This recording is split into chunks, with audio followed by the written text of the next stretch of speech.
बिस्मिल्लाहिर्रहमानिर्रहीम। अस्सलामुअलैकुम। नौकरानी के सामने मेरी बीवी ने मुझ पर इल्जाम लगाया कि तुम बांझ हो, मुझे तलाक दे दो। यूं वो मुझे छोड़कर जैसे ही गई तो फौरन मेरी नौकरानी मेरे आगे हाथ जोड़कर बोली, साहब आप मुझसे शादी कर लो क्योंकि मुझे बांझ मर्द चाहिए।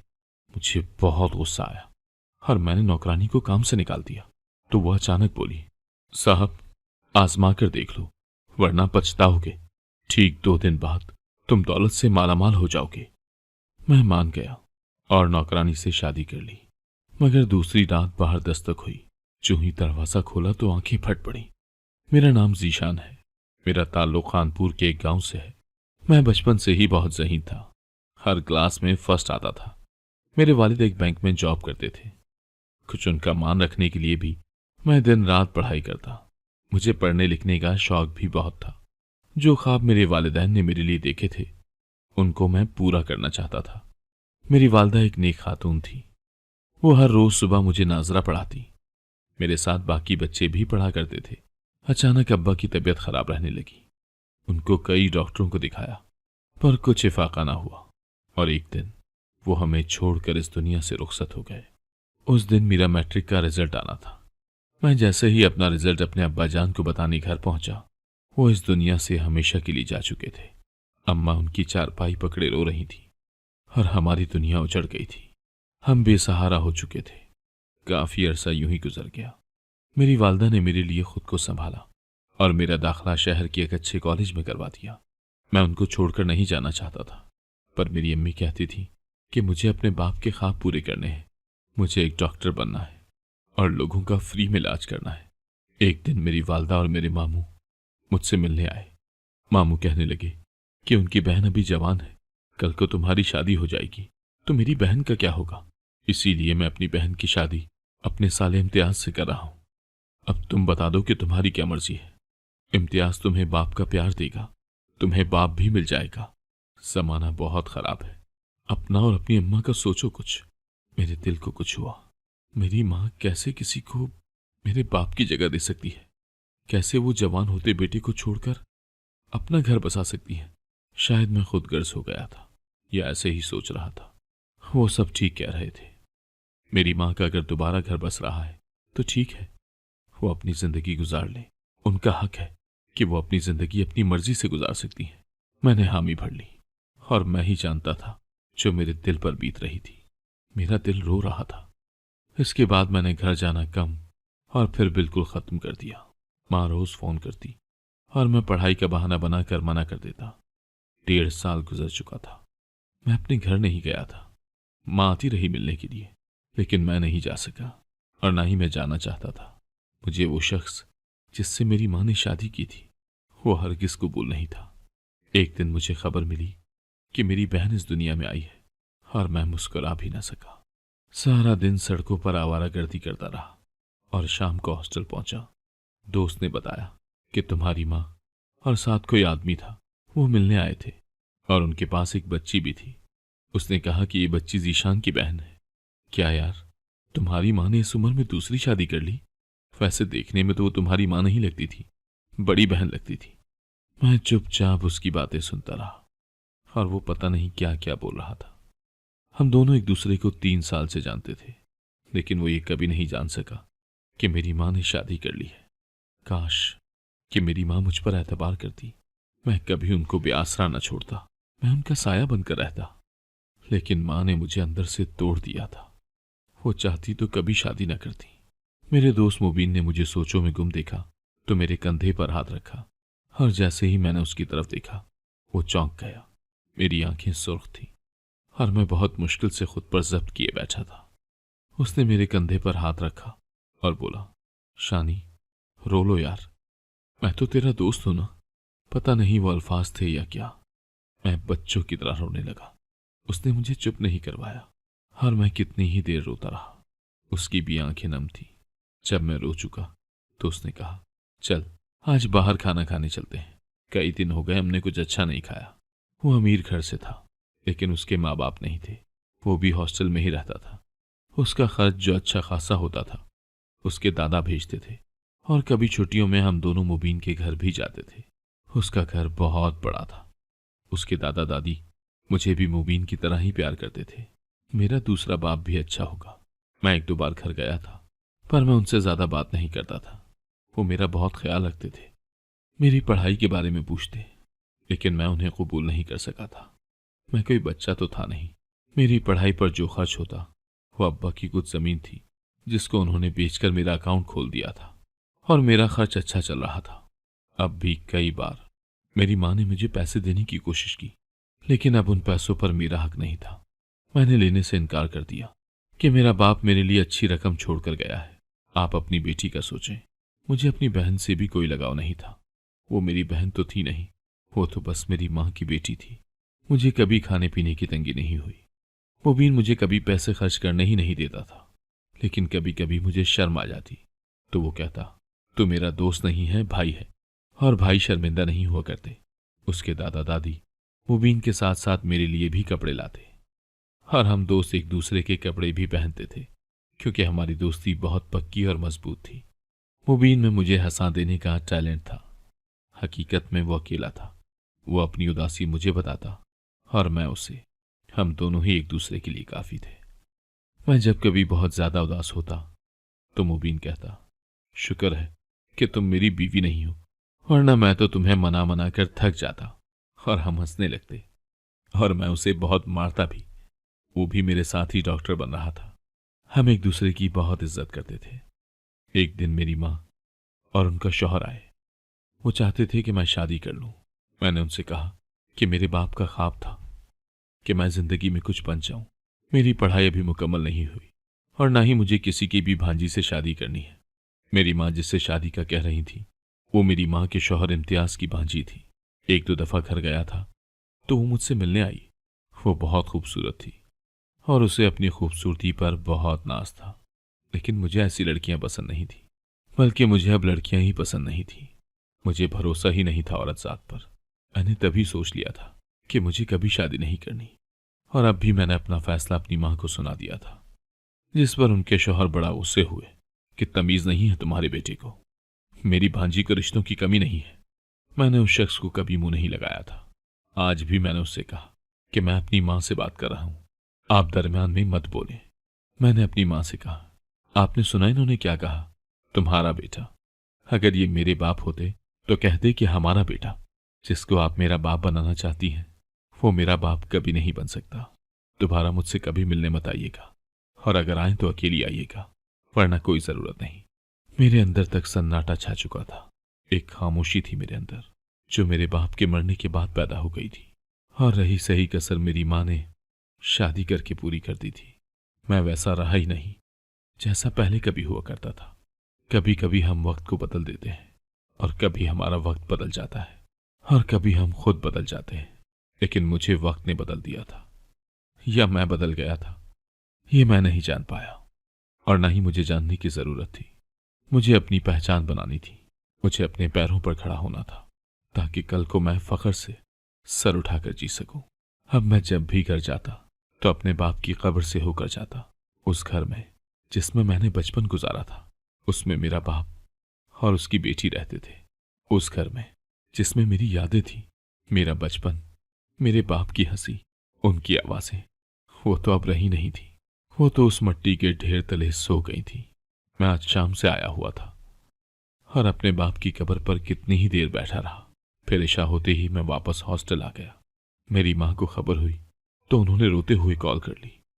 औरत के पास ये खास हथियार है, रोने वाला, जिससे वो मर्द का दिल नरम कर ही लेती है। मेरा तो दिल था ही नहीं। मेरे दिल की जगह पे एक पत्थर है। माँ ने कहा, बाप से मिलकर चले गए। जिस माँ ने जन्म दिया उससे नहीं मिले। मैंने उनसे कहा, मैं कब आया था, मेरे पास कहाँ इतना टाइम है। आपको गलतफहमी हुई होगी, वो कोई और होगा शायद कोई बच्चा होगा जो पिछले 7 साल से अपने बाप से मिलने आता है। उसकी हंसी खुशी, उसकी ख्वाहिशात, सब उसका बाप अपने साथ ले गया। वो आज भी उसी जगह खड़ा है जहां आज से 7 साल पहले उसका बाप उसको छोड़कर गया था। आप तो आगे बढ़ चुकी हैं। आपका शौहर है, बेटी है, एक जिंदगी है। आपने तो कुछ नहीं खोया। जो खोया है वो तो मैंने खोया है। पहले बाप खो दिया, फिर अपना बचपन खो दिया, और फिर अपनी माँ भी खो दी। आपके पास तो सब कुछ है, फिर अब मेरा पीछा क्यों नहीं छोड़ देती आप? क्यों आप मुझे जीना नहीं देती? वो रो रही थी और मैं अपना मोबाइल सामने दीवार पर मार चुका था। हमेशा के लिए अपना राब्ता खत्म कर चुका था। मुझे अब कोई ताल्लुक रखना भी नहीं था। मैं खो जाना चाहता था और यूं मैं खो गया। मेरे मेडिकल का आखिरी साल चल रहा था। मैं और मुबीन दिन रात मेहनत कर रहे थे, लेकिन आजकल मुबीन कुछ परेशान रहता था।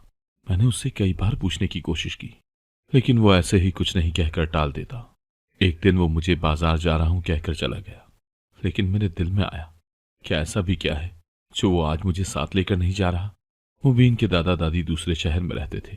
तालीम के लिए हम यहाँ हॉस्टल में रहते थे, जहां हमें आज़ादी थी, क्योंकि मुबीन के दादा काफ़ी असर और रसूख वाले थे। मुबीन ने जाने के लिए आज अपनी बाइक छोड़कर रिक्शा पकड़ा और मैं उसी की बाइक लेकर उसके पीछे निकल पड़ा। ये बाइक हम दोनों के इस्तेमाल में थी। जब भी हमें कहीं जाना होता तो हम इकट्ठे जाते, और उस दिन मुबीन की हालत ठीक नहीं लग रही थी। वो चुपचाप जा रहा था। मैंने उसका पीछा किया। वो एक पुल पर जाकर रुक गया। वो यहाँ क्या कर रहा था? वो रो रहा था। मुझे लगा कि वो रो रहा था, और तभी वो पुल पर चढ़ा। उसी वक्त मेरे दिमाग ने काम किया और मैंने फुल स्पीड से बाइक घुमाई और उसको पीछे खींच लिया। उसको 2-3 थप्पड़ मारे कि साले ये क्या कर रहा है, वो क्यों मरना चाहता है। मुझे कुछ समझ नहीं आ रहा था, और फिर वो मेरे गले लगकर रोता रहा। मुझे यकीन हो गया कि मर्द 2 चीजों पर रोता है, या तो किसी औरत ने दिल तोड़ा हो, या फिर वो अपने हालात से तंग आ गया हो। और अब उसकी एक बात साबित हो चुकी थी कि वो कोई औरत ही होगी, क्योंकि मुबीन के माली हालात अच्छे थे। तब मैंने उससे पूछा, कौन है वो जिसके लिए तू मरने चला था? तुमने मेरा बिना सोचा कि मेरा क्या होगा। तुम मेरे वाहिद दोस्त हो, मेरा सहारा, जिसने मुझे हर बार संभाला है, और तुम इतना बड़ा कदम उठाने चले हो। तब उसने बताया कि वो कॉलेज के दिनों से ही नगीन नामी लड़की को पसंद करता है। दादा दादी उनके घर रिश्ता भी लेकर गए, लेकिन उन्होंने कहा कि हम अपनी कास्ट से बाहर शादी नहीं करते, और रिश्ते से इनकार कर दिया। जैसे ही उन लोगों को पता चला कि मैं नगीन के साथ पढ़ता रहा हूं, तो उन्होंने नगीन को बहुत मारा। वो लोग बहुत सख्त दिल हैं। नगीन की सौतेली माँ उस पर बहुत जुल्म करती है, और अपने भाई के बेटे से, जिसकी शादी पहले हो चुकी है और उसका एक बेटा भी है, उसकी बीवी किसी के साथ भाग गई थी, और अब उसके साथ वो लोग नगीन की शादी कर रहे हैं। आज नगीन की मेहंदी है। सुबह वो मुझे छोड़कर चली जाएगी। मैं उसको नहीं छोड़ सकता। मैं उसके बगैर नहीं जी सकता। तब मैंने उसे एक और थप्पड़ मारा, और वो अपने गाल पर हाथ रखे मुझे घूरता रहा। फिर रोने लगा कि ठीक है, थप्पड़ मार मार कर मुझे मार डालो, मैं नहीं जीना चाहता। मैंने उसको गले से लगा लिया। वो रोता रहा, और तब मैंने उसके कान में कुछ कहा, जिस पर वो चौंक गया और फिर हंसने लगा। मैंने एक जोरदार मुक्का उसके पेट में मारा, जिस पर वो मुझे गालियां देने लगा और साथ हंस भी रहा था। मुझे उस पर बहुत गुस्सा था कि उसने मुझे क्यों नहीं बताया। उसने कई बार नगीन का जिक्र किया, लेकिन मुझे लगा कि वो सिर्फ दोस्त हैं। कई बार मुझे शक भी हुआ, लेकिन फिर उनका राब्ता खत्म हो गया। हर बार कहता था कि मैं अपनी पसंद से शादी करूंगा। अब अचानक 3 साल बाद उसे नगीन फिर मिल गई। आज उसने सारी बात बता दी थी। अब हमारा प्लान नगीन को उसके घर से उठाने का था। हम हॉस्टल आ चुके थे और साथ मजीद 3 दोस्तों को भी मिला लिया। अब रात 1 बजे हमारा प्लान मुकम्मल हो चुका था। हमने आज रात ही 4 बजे नगीन को उठाना था, और उसके लिए हमें एक टीम की शक्ल में काम करना था। हम ठीक 2 बजे मुबीन के साथ उसकी नगीन के घर के बाहर थे। मुबीन की 2 टिकट भी करवा ली गई थी कि जैसे ही वो नगीन को लेकर निकलता, सुबह 5 बजे वो अपने दादा दादी के पास होता, और तब तक ये लोग कुछ नहीं कर सकते थे। अब मुबीन और मैं नगीन के घर की दीवार फलांग कर जा चुके थे। 3 दोस्त बाहर पहरा दे रहे थे। जैसे ही कोई हलचल होती, वो हमें मिस कॉल देते, और एक गाड़ी स्टार्ट किए हुए था जो मोहब्बत पर हंसा करता था और ऐसे कामों से दूर रहता था। आज दोस्त की खातिर मैं क्या कुछ कर रहा था, क्योंकि मुझसे उसका रोना नहीं देखा जा रहा था। हम मुस्तकबिल के डॉक्टर क्या काम करने जा रहे थे। खैर, फिर हमें नगीन का कमरा मिल गया। वो पंखे से कपड़ा बांध रही थी, मतलब रात के 3:30 बजे वो खुदकुशी करने वाली थी। तभी मैंने दस्तक दी और मुबीन ने मोबाइल की लाइट मारी। जैसे ही उसने मुबीन को देखा, खिड़की खोल दी और हम खिड़की से अंदर चले गए। वो मुबीन के सीने से लगकर रो रही थी। मुबीन भी साथ रो रहा था, और मैं मुंह पर हाथ रख के हंस रहा था। फिर उन दोनों को याद दिलाया कि हम यहां क्यों आए हैं, जिस पर नगीन ने इनकार कर दिया। मैंने उसके सर पर हाथ रखा कि नगीन, मुझे अपना भाई समझो। आज तुम्हारे सर पर हाथ रखा है तो भाई होने का फर्ज हमेशा निभाऊंगा। यहां तुम्हारी जिंदगी तबाह हो जाएगी और दूसरी तरफ मेरा दोस्त मर जाएगा, और अगर मेरे दोस्त को कुछ हो गया तो समझो कि मैं जीशान मलिक तुम्हारे पूरे खानदान को आग लगा दूंगा। जिस पर मुबीन आगे बढ़ा और मुझे गले लगा लिया। उसने कहा, आज तुमने भाई होने का हक अदा कर दिया। नगीन एक बैग में सामान डालने लगी। मुबीन ने उसको रोका, पर उसने कहा कि ये सब मेरी मां की निशानी है। ये जेवर, ये सब कुछ मैं यहां नहीं छोड़ सकती। और तभी दरवाजे पर दस्तक हुई। हम सब घबरा गए और छुप गए। नगीन की दूसरी मां रात के इस वक्त उसके कमरे में आई और आते ही नगीन को बालों से पकड़ लिया और कहा, रात के इस वक्त कमरे में लाइट जलाकर क्या कर रही थी? फिर उसकी नजर पंखे पर लटकते कपड़े पर पड़ी और वो सीने पर हाथ मारकर बैन करने लगी। इससे पहले कि उसकी आवाज से कोई जाग जाता, मेरे हाथ ने काम किया और मैंने गुलदान उसके सर पर दे मारा, जिससे वो बेहोश होकर गिर गई। मुबीन और नगीन दोनों मुझे बेयकीनी से देखने लगे। वो दोनों ही डरपोक किस्म के थे, कांप रहे थे। अब आगे पता नहीं उन दो डरपोकों की जिंदगी कैसे गुजरनी थी। खैर, मैंने उनको कमरे से निकलने का कहा। अब कम से कम सुबह तक उस औरत को होश नहीं आना था। मैं मुबीन को बताकर पाइप से नीचे उतरने लगा और फिर उसको मिस कॉल दी, जिससे वो खिड़की को अच्छी तरह बंद करके नीचे उतरने लगे। मैंने बाहर दोस्त को मिस कॉल दी और उसने कार स्टार्ट कर ली। अब प्लान बदल चुका था। अब सिर्फ नगीन को दूसरे शहर भेज रहे थे, लेकिन इससे पहले सुबह के 5 बजे एक मस्जिद में उन दोनों का निकाह हम 5 दोस्तों की मौजूदगी में हुआ। अब सिर्फ नगीन को मुबीन के घर भेजना था, ताकि अगर मुबीन पर शक आए या मुबीन पर कोई कार्रवाई करें तो हम सब बच जाएं। दूसरी तरफ जैसे ही नगीन मुबीन के घर पहुंची तो वो महफूज थी। वो जा चुकी थी। हम सब भी हॉस्टल लौट आए और सो गए। मेरा दोस्त मुस्कुरा रहा था और नगीन से राब्ते में था। सारी खबर मुबीन के दादा अब्बू को कर दी गई थी। उन्होंने कहा, जियो मेरे शेर, मेरा नाम रोशन कर दिया। वो ऐसे ही खुशबाश इंसान थे। मुबीन के दादा कम और दोस्त ज्यादा थे। उस दिन मुबीन सोया नहीं, बल्कि मेरे पांव दबाता रहा और उसकी इस हरकत पर मैं बस हंसता ही चला गया। आज जो एडवेंचर हमने किया था वो सब अचानक हुआ था। 5 घंटों में हमने अपना प्लान बनाया और उसे खत्म भी कर लिया। मुबीन अभी भी बैठा सोच ही रहा था कि मेरा निकाह हो भी गया है और मुझे पता ही नहीं चला। मैंने कहा, दोस्त फिक्र मत करो, सारी उम्र जब बीवी की चपलें खाओगे तब यकीन हो जाएगा। मैं सो चुका था। ठीक 11 बजे पुलिस आई और उसके साथ नगीन के वालिद और सौतेरे भाई भी थे। उन्होंने आज तक मुबीन को नहीं देखा था। जब मुबीन के दादा दादी रिश्ता लेने गए तब भी मुबीन साथ नहीं था। वो दूसरे शहर में था और नगीन के पास जो मोबाइल था वो भी सादा था। उसके अंदर भी मुबीन की कोई तस्वीर नहीं थी। मैं जानता था कि मुबीन नरम दिल और थोड़ा कमजोर है, तभी उससे कहा था कि आज के दिन के लिए मैं मुबीन हूं, तुम अपनी जबान बंद रखना। वो परेशान हुआ। उसने कहा, यार क्या करने जा रहे हो? तभी दरवाजे पर दस्तक हुई। मुबीन रात में जिस मोबाइल से नगीन से राब्ते में था वो भी मेरा ही था। उसका मोबाइल रात में मैं ले चुका था, क्योंकि मैं जानता था कि कुछ भी हो सकता है और मुझे हर सूरत मुबीन को बचाना था। जैसे ही पुलिस ने पूछा कि मुबीन कौन है तो मैंने बोल दिया कि मैं हूं मुबीन। मुबीन हैरत से मेरी तरफ देख रहा था। मैंने उसको कसम दी थी कि तुम कुछ नहीं बोलोगे। वो लोग मुझे अपने साथ ले गए। जेल जाना और वहां पुलिस वालों की मार खाना बच्चों का खेल नहीं था। उन्होंने मुझे इतना मारा जितना वो मार सकते थे। मेरा मोबाइल, जो असल में मुबीन का था, वो ले लिया गया। उसका रिकॉर्ड निकाला गया, लेकिन कहीं भी ये बात साबित नहीं होती थी कि मुबीन का राब्ता नगीन से हुआ। और तभी शाम के 8 बजे मुबीन के दादा आ चुके थे। मुबीन भी उनके साथ था। उनके पास मेरी जमानत के कागजात थे। मुझे रिहा कर दिया गया, पर वो जान नहीं सके कि मुबीन कौन है। मैं पूरा 1 माह हॉस्पिटल में रहा। मुबीन हर तरह से मेरा ख्याल रखता और मुझे देखकर रोता। तभी मेरी मुलाकात वहां सवेरा नाम की लड़की से हुई। वो मुझसे ज्यादा मुबीन को पसंद थी और हमारा रिश्ता हो गया। और ठीक 3 साल बाद मेरे डॉक्टर बनते ही हमारी शादी हो गई थी। मुबीन की जॉब शुरू हो चुकी थी। उसने अपना हॉस्पिटल खोल लिया था और मैं भी उसी के हॉस्पिटल में जॉब कर रहा था। मुबीन और नगीन, उनके नामों से मुझे हमेशा से चिढ़ रही थी। कभी कभी मैं दोनों को एक ही नाम से पुकारता और वो दोनों ही गुस्सा करते रह जाते। सवेरा भी हमारे साथ हॉस्पिटल में ही जॉब करती थी, लेकिन अब काफी दिनों से परेशान नजर आती थी। एक दिन उसने एक नौकरानी रख ली। वो नौकरानी कम और महारानी ज्यादा लगती थी, पर सवेरा को पसंद थी, इसीलिए मैं भी चुप रहा। हमारी शादी को 2 साल हो चुके थे। दूसरी तरफ मुबीन को अल्लाह ने जुड़वां बच्चे दिए थे।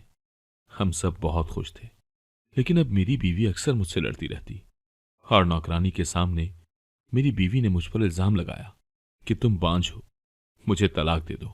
और यूं वो मुझे छोड़कर जैसे ही गई तो फौरन नौकरानी मेरे आगे हाथ जोड़कर बोली, साहब आप मुझसे शादी कर लो, क्योंकि मुझे बांझ मर्द चाहिए। मुझे बहुत गुस्सा आया और मैंने नौकरानी को काम से निकाल दिया। तो वो अचानक बोली, साहब आजमा कर देख लो, वरना पछताओगे। ठीक 2 दिन बाद तुम दौलत से माला माल हो जाओगे। मैं मान गया और नौकरानी से शादी कर ली। मगर दूसरी रात बाहर दस्तक हुई और जो ही मैंने दरवाजा खोला, आंखें फट पड़ी। मेरी बीवी अपना बैग लिए खड़ी थी। वो वापस आ गई थी। अभी हमारे दरमियान तलाक नहीं हुई थी, लेकिन उसके साथ नगीन थी और उसने बताया कि सवेरा उसकी चचाजाद बहन है और जिस नौकरानी से तुमने शादी की वो नौकरानी नहीं बल्कि हमारी दोस्त माहीन है। सवेरा कभी मां नहीं बन सकती और वो तुम्हें औलाद की खुशी से महरूम नहीं रखना चाहती थी। इसीलिए उसने अपनी दोस्त से बात की और उन्होंने प्लान बना लिया, क्योंकि सवेरा जानती थी कि तुम उसे छोड़कर कभी दूसरी शादी नहीं करोगे। सवेरा ने हर जगह से अपना इलाज करवाया, लेकिन उसका कोई फायदा नहीं हुआ। मैं अपना सर पकड़कर बैठा था। वो सब मेरे सामने मुजरिमों की तरह बैठे थे। जिस लड़की माहीन से शादी की वो भी, और मेरी आंखों में पिछले 9 साल पहले वाला गुस्सा था। मुझे फिर से धोखा दिया गया था। मैं घर से निकल गया। वो मुझे आवाजें देती रही, लेकिन मैं चलता जा रहा था। तभी मुझे मुबीन ने आन लिया। उसने मुझे बहुत समझाया कि ये सब धोखा नहीं है। हम सब जानते हैं कि तुम सवेरा भाभी से कितनी मोहब्बत करते हो। तुम कभी दूसरी शादी ना करते अगर वो ऐसा ना करती। और ये सच भी था। मैंने गुस्से में ही शादी की थी। हम घर वापस लौट आए थे, लेकिन मैं अभी तक अपने ख्यालों में ही गुम था। 4 साल बीत गए। हम मुबीन के साथ उसके शहर आ गए। यहां माहीन का अपना घर था और हम, यानी मां, मेरी दोनों बीवियां और मेरे 2 बच्चे जो माहीन से हुए। माहीन ने पहला बच्चा सवेरा की गोद में डाल दिया था और एक बेटा 7 माह का था जो माहीन के पास होता था। अब मैं मुबीन के साथ उसके हॉस्पिटल में होता हूं और अब हम पुरानी बातों को याद करके हंसते हैं। दूसरी तरफ मेरी मां की बेटी की भी शादी हो चुकी थी। मैं कभी कभार मिलने चला जाता हूं, लेकिन मैं कभी अपनी मां के शौहर को कबूल नहीं कर सका, क्योंकि मैं इतने बड़े दिल का नहीं हूं। अगर आपको आज की कहानी पसंद आई है तो वीडियो को जरूर लाइक कीजिएगा और अपने दोस्तों के साथ भी शेयर कीजिएगा। और हां, अगर आपने अभी तक हमारा चैनल सब्सक्राइब नहीं किया तो जरूर सब्सक्राइब करें। मिलते हैं कल एक नई और दिलचस्प कहानी के साथ। अल्लाह हाफिज।